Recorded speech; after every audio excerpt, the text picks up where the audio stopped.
അപ്പോൾ നമ്മൾ കുട്ടികളുടെ ഹിയറിംഗ് സ്ക്രീനിങ്ങിൽ കോമൺ ആയിട്ട് ഉപയോഗിക്കുന്ന 2 ടെസ്റ്റുകളാണ്. ഒന്ന് ഞാൻ ഈ പറഞ്ഞ പോലെ OAE, മറ്റേ രണ്ടാമത്തെ ടെസ്റ്റാണ് ബെറ അല്ലെങ്കിൽ ABR എന്ന് പറഞ്ഞ ടെസ്റ്റ്. അപ്പം ഇതിനകത്ത് നമ്മൾ ഒരു വ്യക്തി അല്ലെങ്കിൽ ഒരു കുട്ടിയുടെ ബ്രെയിനിൻ്റെ പല സെൻറ്റേഴ്സിൽ നിന്നുള്ള റെസ്പോൺസുകളാണ് നമ്മൾ പിക്ക് ചെയ്യുന്നത്. അതായത് സൗണ്ട് ട്രാവൽ ചെയ്ത് ബ്രെയിനിലെത്തുന്നിടം വരെയുള്ള ഇതിനകത്ത് നമുക്ക് ചില വേവ് പാറ്റേൺസ് കിട്ടുന്നുണ്ട്. അപ്പോൾ ഈ വേവ് പാറ്റേൺസ് സ്റ്റഡി ചെയ്ത് അതിനകത്ത് എന്തെങ്കിലും ഡിലേ ഉണ്ടോ, ആ വേവ് പാറ്റേൺസ് ഉണ്ടോ ഇല്ലയോ, അല്ലെങ്കിൽ ആ വേവ് പാറ്റേൺസ് നോർമലായിട്ട് കാണേണ്ട ടൈം ഫ്രെയിമിലാണോ നമ്മൾ കാണുന്നത് എന്ന് വെച്ച് നമുക്ക് ഈ പറഞ്ഞ പോലെ കുട്ടിക്കൊരു ഹിയറിംഗ് പ്രോബ്ലം ഉണ്ടോ.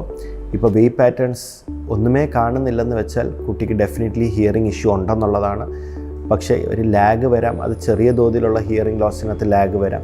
അപ്പോൾ അങ്ങനെയുള്ള പല ഇൻ്റർപ്രിട്ടേഷൻ നമുക്ക് ഈ ഒരു ടെസ്റ്റിൽ നിന്ന് നമുക്ക് മനസ്സിലാക്കാൻ പറ്റുന്നതാണ്. അതിന് പുറമെ ചെവിയുടെ അകത്ത് ടിംപിനോമെട്രി, അതായത് നമുക്ക് ചെവിയുടെ അകത്തുള്ള പ്രഷർ ലെവൽസ് അസസ് ചെയ്യാം, ചെവിയുടെ അകത്ത് ഫ്ലൂയിഡ് കെട്ടിയിട്ടുണ്ടോ എന്നുള്ളത് അസസ് ചെയ്യാം. അപ്പം കുട്ടികളിൽ പലപ്പോഴും ചെവിയുടെ അകത്ത് ഫ്ലൂയിഡ് കെട്ടിയിട്ട് കേൾവി കുറവുണ്ടാകാറുണ്ട്. അപ്പം അങ്ങനെയുള്ള വേറെ ടെസ്റ്റുകളും നമ്മൾ ഇതിൻ്റെ കൂടെ ചെയ്യാറുണ്ട്. Auditory steady state response ASSR.